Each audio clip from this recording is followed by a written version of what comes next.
Hello viewers, welcome to the techno universe. Banking ডিপ্লোমার আরও একটি সলিউশন ক্লাস নিয়ে চলে আসলাম। গত ক্লাসে আমরা ক্রেডিট অপারেশনস অ্যান্ড ম্যানেজমেন্টের প্রিভিয়াস কোশ্চেন অ্যানালাইসিস করেছিলাম এবং দেখেছিলাম কোন কোন মডিউলগুলো আমাদের জন্য খুবই ইম্পর্টেন্ট এবং কোন কোন মডিউল থেকে আমাদের 100% ম্যাথ আসবেই।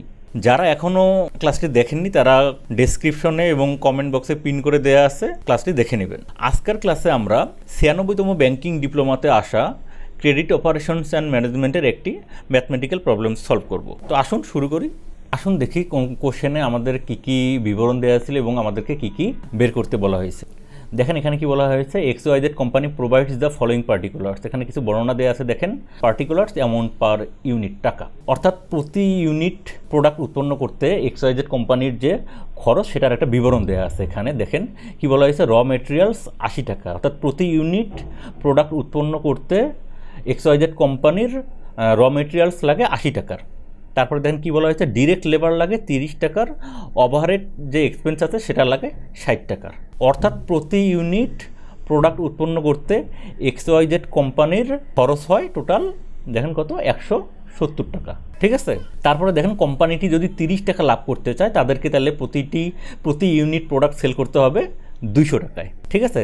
দেখেন আরও কিছু বর্ণনা দেয়া আছে। কি বলা আছে দেখেন, the following further particulars available. এক নাম্বার কি বলা আছে দেখেন, raw materials in stock on average 1 month. ঠিক আছে, অর্থাৎ কোম্পানিটি 1 মাস উৎপাদনে যেতে পারে এই পরিমাণ কাঁচামাল স্টকে আসছে। ঠিক আছে। 2 নাম্বার কি বলা আছে দেখেন, materials in process completion stage 50% on average half a month. ঠিক আছে, অর্থাৎ কোম্পানিটি অর্ধেক মাস উৎপাদনে যেতে পারে এই পরিমাণ কাঁচামাল ওয়ার্কিং প্রোগ্রেসে আছে। ঠিক আছে, এবং প্রতি ইউনিট প্রতিটা প্রোডাক্টের 50% কাজ কমপ্লিট হয়ে গেছে, এটা বলা আছে এখানে। তারপরে দেখেন কি বলা আছে, 3 নম্বরে বলা আছে finished good in stock on average 1 month, অর্থাৎ বাজারজাতকরণ উপযোগী প্রোডাক্ট তাদের কাছে আছে 1 মাসের, এটা তাদের স্টকে আছে। তারপরে দেখেন কি বলে, 4 নম্বরে কি বলা আছে দেখেন, credit allowed by suppliers is 1 month, অর্থাৎ কোম্পানিটি 1 মাস উৎপাদন করতে পারে এই পরিমাণ কাঁচামাল সাপ্লায়ারের কাছ থেকে বাকিতে আনা হয়েছে, যে সাপ্লায়ার কোম্পানির কাছ থেকে পাবে। 5 নম্বর কি বলা হয়েছে দেখেন, credit allowed to debtors is 2 month, and গ্রাহকদেরকে 2 মাসের উৎপাদিত পণ্য বাকিতে দেওয়া হয়েছে, যেটা XYZ কোম্পানি ওই গ্রাহকদের কাছ থেকে পাবে। 6 নম্বর কি বলা হয়েছে দেখেন, average time lag in payment of wages is 1.5 weeks and 1 month is overhead expense. দেখেন এই 1.5 উইকসের যে মজুরি সেটা ডিরেক্ট লেবাররা পাবেন এবং 1 মাসের ওভারহেড এক্সপেন্স পাওনাদাররা XYZ কোম্পানির কাছ থেকে পাবেন। 7 নম্বর কি বলা হয়েছে দেখেন, 1/4 of the output is sold against cash. XYZ কোম্পানির এতদিন যত তার প্রোডাক্ট উৎপন্ন করেছে তার মধ্যে 1/4 তারা ক্যাশে সেল করে দিয়েছে এবং অবশিষ্টটা তারা বাকিতে সেল করে দিয়েছে। ঠিক আছে। 8 নম্বর কি বলা হয়েছে দেখেন, cash in hand and at bank is desire to be maintained at 3,65,000 টাকা, অর্থাৎ তাদের ব্যাংকে ক্যাশ ইন হ্যান্ড আছে 3,65,000 টাকা। এখন দেখেন আমাদেরকে কি বের করতে বলা হয়েছে, you are required to prepare a statement showing the working capital needed to finance a level of activity of 1,04,000 units of production. অর্থাৎ দেখেন কোম্পানিটি 1,04,000 ইউনিট প্রোডাকশন করতে গেলে তাদের ওয়ার্কিং ক্যাপিটাল কত লাগবে এটা বের করে আমাদেরকে স্টেটমেন্ট শো করতে বলেছে। অর্থাৎ এই 1,04,000 ইউনিট প্রোডাকশন করতে গেলে XYZ কোম্পানির কত টাকা ওয়ার্কিং ক্যাপিটাল লাগবে সেটা আমাদেরকে বের করতে বলা হয়েছে। এবং এখানে আরও কিছু বলা হয়েছে দেখেন, you may assume that production is carried on evenly throughout the year. এবং এই 1,04,000 ইউনিট কোম্পানিটি 1 বছর ধরে উৎপাদন করে এবং wages and overhead accrue similarly, এবং একইভাবে তাদের যে লেবারদের যে মজুরি এবং অন্যান্য যে ওভারহেড এক্সপেন্স এটা সারা বছর ব্যাপী তাদের বাড়তে থাকবে। এবং আমাদের ক্যালকুলেশনের সুবিধার্থে কি বলা হয়েছে দেখেন, 4 weeks may be taken as equivalent to 1 month. 1 month সমান আমরা 4 উইক ধরে নিব এবং 1 বছর সমান 52 উইকস ধরে আমরা ক্যালকুলেশনগুলো করব। ঠিক আছে, তাহলে চলুন আমরা ক্যালকুলেশনে চলে যাই। বের করতে বলেছে কি দেখেন, ওয়ার্কিং ক্যাপিটাল। ঠিক আছে, এখন ওয়ার্কিং ক্যাপিটালের এখানে একটা ফর্মুলা আছে, কি বলেছে দেখেন, working capital equal to current assets minus current liabilities. অর্থাৎ XYZ কোম্পানির কারেন্ট অ্যাসেট এবং কারেন্ট লায়াবিলিটিস বের করে সে দুটোকে বিয়োগ করে দিলে সেখান থেকে আমরা ওয়ার্কিং ক্যাপিটালটা পেয়ে যাব। ঠিক আছে, এখন ওয়ার্কিং ক্যাপিটাল বের করতে গেলে শুরুতেই আমাদের যেটা করতে হবে সেটা হচ্ছে কোম্পানির কারেন্ট অ্যাসেটটাকে বের করে নিতে হবে। এবং এই কারেন্ট অ্যাসেটটা বের করতে গেলে আমাদের যে পার্টিকুলারসগুলো দেওয়া ছিল সেগুলোকে ফলো করতে হবে। দেখেন শুরুতে কী দেওয়া আছে, দেখেন এখানে বলা ছিল যে প্রতি ইউনিট প্রোডাক্ট উৎপন্ন করতে গেলে র মেটেরিয়ালস লাগে 80 টাকার, ঠিক আছে। এবং নিচে আবার কি বলা আছে, দেখেন র মেটেরিয়ালস স্টকে আছে এভারেজ 1 মান্থ, ঠিক আছে। তার মানে 1 মাসের র মেটেরিয়ালস স্টকে আছে। এখন যদি আমাদের এরকম বলা থাকতো যে 5000 ইউনিট প্রোডাকশন করতে পারে এই পরিমাণ র মেটেরিয়ালস স্টকে আছে, তাহলে আমরা করতাম কি 5000-এর সাথে এই যে প্রতি ইউনিটের যে খরচটা, র মেটেরিয়ালসের যে খরচ, এটা গুণ করে দিলে আমরা কত টাকা র মেটেরিয়ালস স্টকে আছে সেটা পেয়ে যেতাম। কিন্তু এরকম না বলে আমাদের এখানে শুধুমাত্র মাসের কথা বলা হয়েছে। তাহলে আমাদের শুরুতে কাজ কি, এই মাসটাকে ইউনিটে কনভার্ট করা, ঠিক আছে। যে অর্থাৎ XYZ কোম্পানি 1 মাসে কত ইউনিট প্রোডাকশন করতে পারে, ঠিক আছে। যত 1 মাসে যত ইউনিট প্রোডাকশন করতে পারবে ঠিক ওই পরিমাণই কাঁচামাল তাদের স্টকে আছে। তাহলে এখানে দেখেন আমাদের কি বলা হয়েছে, 1 ইয়ার প্রোডাকশন 1,04,000 ইউনিট, অর্থাৎ XYZ কোম্পানি 1 বছরে 1,04,000 ইউনিট প্রোডাকশন করতে পারে।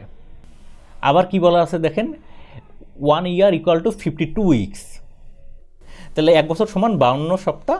আবার বলা আছে দেখেন 1 মাস সমান 4 সপ্তাহ। তাহলে দেখেন যেহেতু 1 বছরে যেহেতু প্রোডাকশন করতে পারে 1,04,000 ইউনিট, তার মানে কি 52 সপ্তাহে প্রোডাকশন করতে পারে 1,04,000 ইউনিট, ঠিক আছে। তাহলে সেখান থেকে আমরা 1 সপ্তাহেরটা বের করতে পারি। 1,04,000 ইউনিটকে 52 সপ্তাহ দ্বারা ভাগ করে দিলে আমরা এখানে পাচ্ছি কি কোম্পানিটির 1 সপ্তাহের প্রোডাকশন।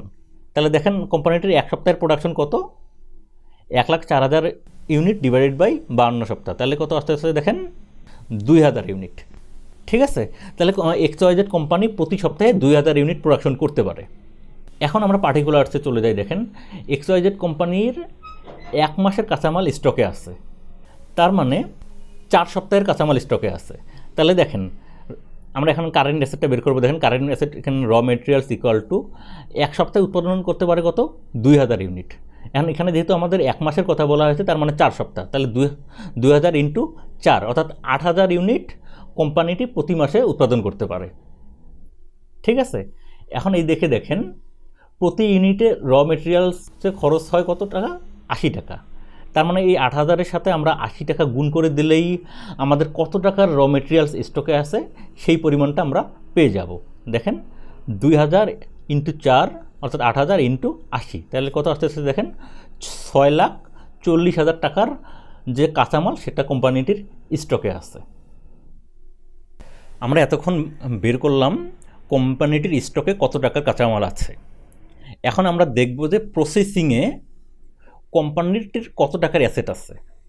এখন দেখেন কোনো একটা কোম্পানি যখন প্রোডাকশনে যায় তখন তার র মেটেরিয়ালসও লাগে, লেবারসও লাগে এবং ওভারহেড যে এক্সপেন্স সেগুলো হয়ে থাকে, ঠিক আছে। যে কারণে যখন আমরা ওয়ার্কিং প্রোগ্রেস বের করব তখন এই 3টাই ইনক্লুডেড হবে। অ্যান্ড দেখেন আমাদের পার্টিকুলার্সে এখানে কী বলা আছে, দেখেন materials process 50% on average half month, ঠিক আছে। তাহলে শুরুতে দেখেন আমরা র মেটেরিয়ালস বের করি। র মেটেরিয়ালস কত টাকার আছে, র মেটেরিয়ালস ইকুয়াল টু দেখেন আমরা প্রতি সপ্তাহে আমরা কোম্পানিটির প্রোডাকশন কত 2000 ইউনিট, ঠিক আছে।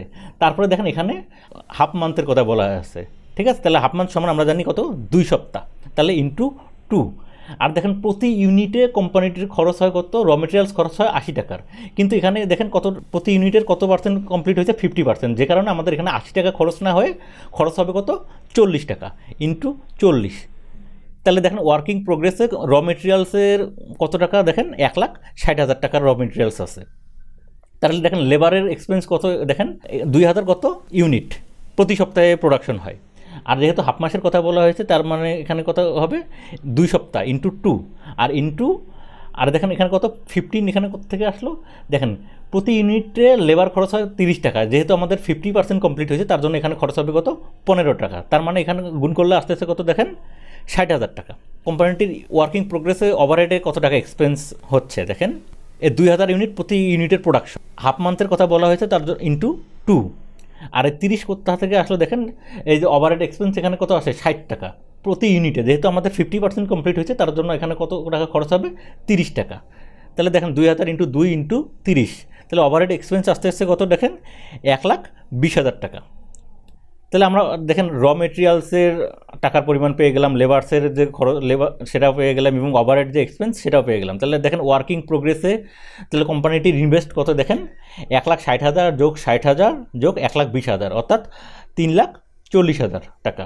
তাহলে আমরা ওয়ার্কিং প্রোগ্রেসে টাকার পরিমাণ কত পেয়ে গেলাম? 3,40,000। এখন আমরা বের করব কোম্পানিটির ফিনিশ গুড আছে কত টাকার। ঠিক আছে, দেখেন এখানে কি বলেছে, finish good in stock on average 1 month, অর্থাৎ বাজারজাত করতে পারবে এরকম পণ্য তাদের স্টকে আছে 1 মাসের। ঠিক আছে, তাহলে দেখি আমরা, দেখেন ফিনিশ গুড ইকুয়াল টু, দেখেন যেহেতু 1 মাসের কথা বলা হয়েছে, আমাদের 1 সপ্তাহে প্রোডাকশন কত? 2,000 ইউনিট। তাহলে ইন্টু 1 মাসের জন্য 4 সপ্তাহ ইন্টু 4 ইউনিট।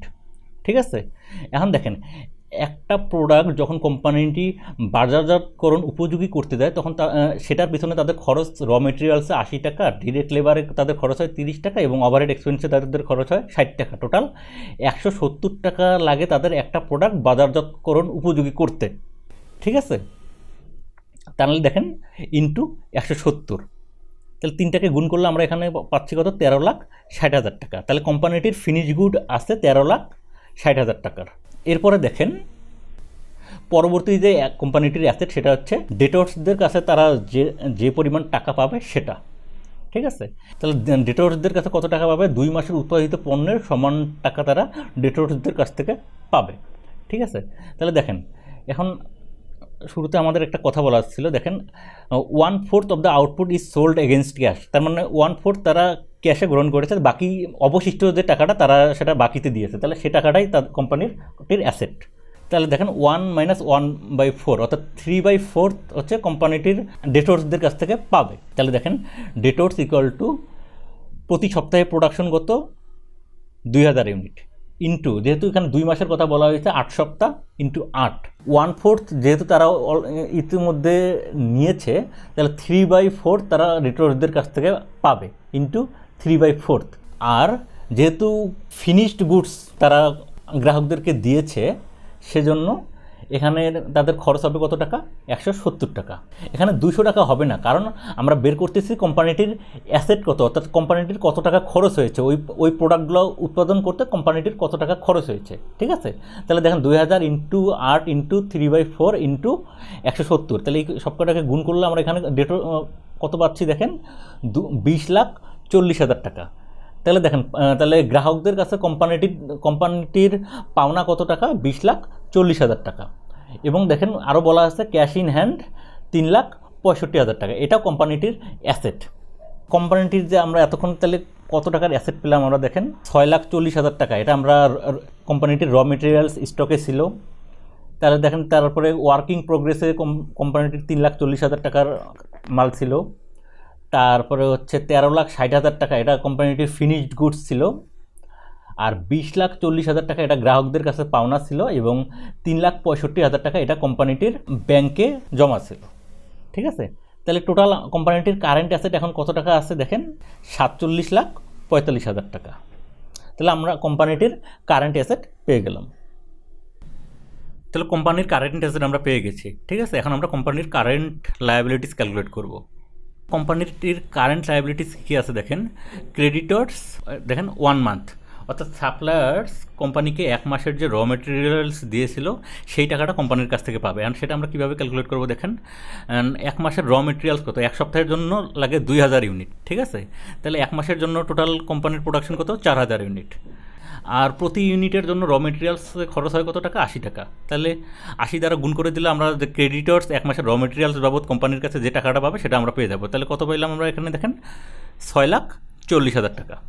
ঠিক আছে, এখন দেখেন দ্বিতীয় যে লায়াবিলিটিস আছে সেটা কি? 1.5 উইক্সের যে মজুরি সেটা লেবাররা কোম্পানির কাছে পাবে। এখন 1.5 উইক্সের আমরা মজুরি কীভাবে ক্যালকুলেট করবো? দেখেন 2,000 ইউনিট কোম্পানির প্রোডাকশন করে প্রতি সপ্তাহে, এর সাথে আমরা যেহেতু 1.5 উইক্সের কথা বলেছে, তাহলে আমরা 1.5 উইক্স দ্বারা গুণ করে দেবো। আর দেখেন লেবাররা প্রতি ইউনিটের জন্য কত টাকা পায়? 30 টাকা। তাহলে ইন্টু 30, তাহলে লেবাররা তাহলে মজুরি কত টাকা পাবে কোম্পানির কাছ থেকে? 90,000 টাকা। ঠিক আছে, এখন পরের যে লায়াবিলিটি সেটা কি আছে? দেখেন ওভারহেড এক্সপেন্স 1 মান্থ। ঠিক আছে, তাহলে দেখেন ওভারহেড এক্সপেন্সটা আমরা কীভাবে বের করবো? প্রতি সপ্তাহে প্রোডাকশন 2,000 ইউনিট ইন্টু 1 মাসের জন্য 4 সপ্তাহ, অর্থাৎ 4 দ্বারা গুণ হবে। ঠিক আছে, আর দেখেন ওভারহেড এক্সপেন্সের জন্য প্রতি ইউনিটে ওভারহেড এক্সপেন্স কত? 60 টাকা। তাহলে 60 দ্বারা এখানে গুণ করে দেবো। তাহলে কত পাচ্ছি এখানে? 4,80,000 টাকা। তাহলে এই 4,80,000 টাকা বিভিন্ন পাওনাদার কোম্পানির কাছে ওভারহেড এক্সপেন্স বাবদ পাবে। ঠিক আছে, তাহলে আমরা কোম্পানিদের লায়াবিলিটিস, ক্রেডিটর্স, লেবার ওয়েজ এবং ওভারহেড এক্সপেন্স তিনটা পেয়ে গেলাম। এখন তিনটাকে আমরা যোগ করে দিলে আমাদের টোটাল যে কারেন্ট লায়াবিলিটিস সেটা আমরা পেয়ে যাব। তাহলে দেখেন 6,40,000 যোগ 90,000 যোগ 4,80,000, ঠিক আছে, তিনটা যোগ করে দিলে আমরা কত পাচ্ছি দেখেন, 12,10,000 টাকা। অর্থাৎ কোম্পানির কারেন্ট লায়াবিলিটিস হচ্ছে কত, 12,10,000 টাকা। এখন দেখেন তাহলে আমরা কোম্পানির যে কারেন্ট অ্যাসেট সেটা পেয়ে গেলাম কত, 47,45,000 টাকা। অন্যদিকে কোম্পানির কারেন্ট লায়াবিলিটিস কত, 12,10,000 টাকা। ঠিক আছে, তাহলে ওয়ার্কিং ক্যাপিটালের আমরা ফর্মুলা কি জানি, দেখেন current asset minus current liabilities. ঠিক আছে, তাহলে কারেন্ট অ্যাসেটের ভ্যালু কত, 47,45,000 টাকা। এদিকে আবার কারেন্ট লায়াবিলিটিসের ভ্যালু কত দেখেন, 12,10,000 টাকা। ঠিক আছে, তাহলে দুটাকে বিয়োগ করে দিলে আমরা কত পাচ্ছি, 35,35,000 টাকা। এটা হচ্ছে কোম্পানির ওয়ার্কিং ক্যাপিটাল। ঠিক আছে, তাহলে দেখেন অর্থাৎ আমাদের কাছে এটাই চেয়েছে। ঠিক আছে, যে কোম্পানি 1 বছরে যদি 1,04,000 ইউনিট প্রোডাকশনে যেতে চায় তাহলে তাদেরকে 35,35,000 টাকা ওয়ার্কিং ক্যাপিটাল নিয়ে তাদেরকে কোম্পানিটিকে রান করতে হবে। ঠিক আছে, তাহলে ভিউয়ার্স আশা করি সবাই প্রবলেমটি বুঝতে পেরেছেন। আজকে এই পর্যন্তই, পরবর্তী ক্লাসে অন্য কোনো প্রবলেমের সলিউশন নিয়ে আসবো। সে পর্যন্ত সবাই ভালো থাকবেন। আর ভিডিওটি যদি ভালো লাগে তাহলে অবশ্যই লাইক করবেন, শেয়ার করবেন, আর সাবস্ক্রাইব না করে থাকলে প্লিজ সাবস্ক্রাইব করবেন। Thank you.